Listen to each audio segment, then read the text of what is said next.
ছাত্র জনতার অবদানকে তো অবশ্যই আমাদেরকে স্মরণ করতে হবে। এটা ছাত্র জনতার বিপ্লব, কোনো সন্দেহ নেই।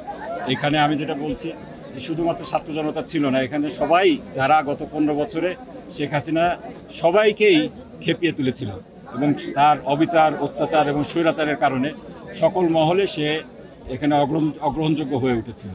শুধুমাত্র একটি প্রতিবেশী রাষ্ট্র ছাড়া সবাই তার বিরুদ্ধে চলে গিয়েছিল, যার ফলশ্রুতিতে একটা আন্দোলন দানা বাঁধে এবং তার মূল উদ্যোগটা ছিল ছাত্র জনতা। আমরা তাদেরকে ধন্যবাদ জানাই এবং তারা ছাত্র জনতা সমগ্র দেশবাসীকে সাথে নিয়ে একটি সফল বিপ্লব পরিচালনা করেছে।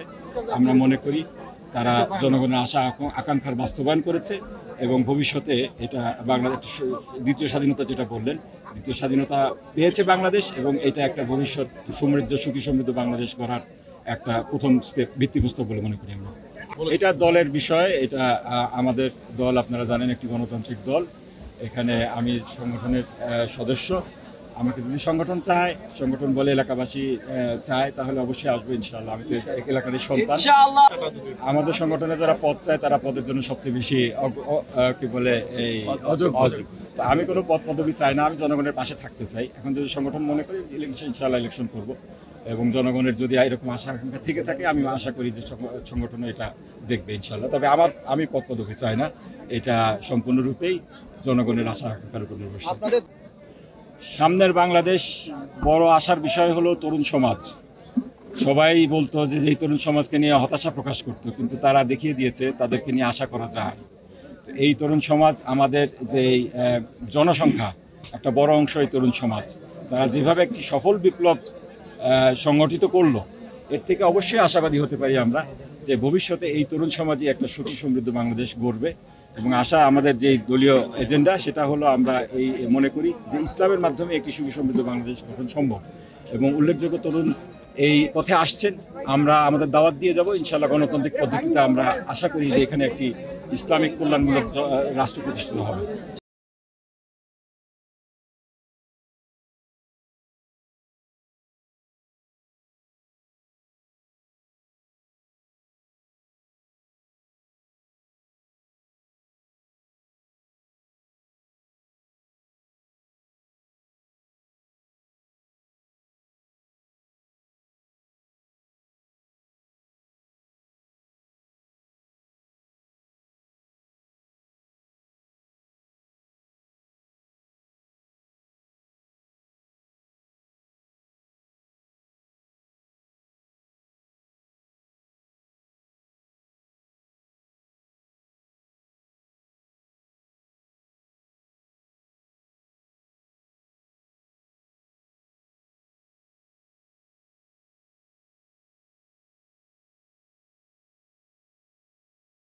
আপনাদের প্রিয় নেতা মাওলানা মতিউর রহমান নিজামী একজন অত্যন্ত সজ্জন ব্যক্তি ছিলেন। আপনারা সাক্ষী আছেন, ওনার কোন ব্যক্তিগত শত্রু ছিল না। উনি কারোর জীবনে এক পয়সা পরিমাণে এক বিন্দু পরিমাণ ক্ষতি করেন নাই। যারা ওনাকে অন্যায়ভাবে হত্যা করেছে, কি জন্য হত্যা করেছে? কারণ তারা ইসলামকে পছন্দ করতো না। তারা ওনাকে মনে করতো ইসলামী আন্দোলনের জন্য একজন বড় নেতা। সেই ইসলাম বিদ্বেষী, হিন্দুত্ববাদী, জায়নবাদী শক্তির ইশারায় এই ফ্যাসিবাদী হাসিনা আমার পিতাকে হত্যা করেছে। ঠিক কিনা বলেন?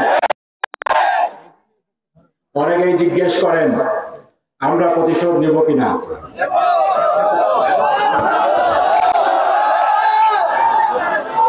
আমি পরিষ্কার ভাষায় বলতে চাই, আমাদের আমিরে জামাত ডক্টর শফিকুর রহমান বলেছেন আমরা প্রতিহিংসার রাজনীতিতে বিশ্বাস করি না, আমরা ন্যায় বিচারে বিশ্বাস করি। এই অন্যায় জঘন্য শতাব্দীর জঘন্যতম মিথ্যাচারের বিচার করার দায়িত্ব সরকারের। আমরা আশা করব সরকার ন্যায় বিচার করবে। এই ফ্যাসিবাদী খুনি ডাইনি হাসিনা এবং তার দোষর, এবং দুঃখজনক ভাবে আমাদের এই এলাকার কিছু কুলাঙ্গারও এই দোষরদের সহযোগিতা করেছে। এদের সবাইকে বিচারের কাঠগড়ায় দাঁড় করাতে হবে, বিচার নিশ্চিত করতে হবে। তবে একটা কথা আপনাদেরকে বলে যাই, আপনাদের প্রিয় নেতা একজন শহীদ। আল্লাহর দ্বীন কায়েমের জন্য এই জমিনে তিনি রক্ত দিয়েছেন। এই হাজারো ফ্যাসিবাদী হাসিনার জানের চাইতে এই শহীদের এক ফোঁটা রক্তের দাম আল্লাহর কাছে অনেক বেশি। সুতরাং এই হাজারো হাসিনাকে ফাঁসি দিয়ে এই শহীদের বদলা হবে না। এই শহীদের রক্তের বদলা তখনই হবে যখন এই জমিনে কালেমার পতাকা উত্তীর্ণ হবে ইনশাআল্লাহ। প্রিয় এলাকাবাসী, আজকে আপনারা এখানে সমবেত হয়েছেন, আমি বিশ্বাস করি আপনারা আপনাদের প্রিয় নেতাকে আল্লাহর জন্য ভালোবাসেন, এই জন্যই এখানে একত্রিত হয়েছেন। এবং আমি আমার পিতার সন্তান হিসাবে আপনারা আমার মাঝে আমার পিতার গুণগুলা দেখতে চান, ছায়া দেখতে চান, সেজন্য আপনারা এখানে একত্রিত হয়েছেন। আমার অযোগ্যতা অক্ষমতা সত্ত্বেও আপনারা আমাকে ভালোবাসছেন, ভালোবাসা দেখিয়েছেন। আল্লাহর দরবারে শুকরিয়া আদায় করার সীমা নেই। আমি আশা করব যেহেতু আল্লাহর জন্য, আল্লাহর দিনের জন্য আপনাদের ভালোবাসা, ইনশাআল্লাহ এই ভালোবাসার প্রতিদান আল্লাহ তাআলা একদিন দিবেন।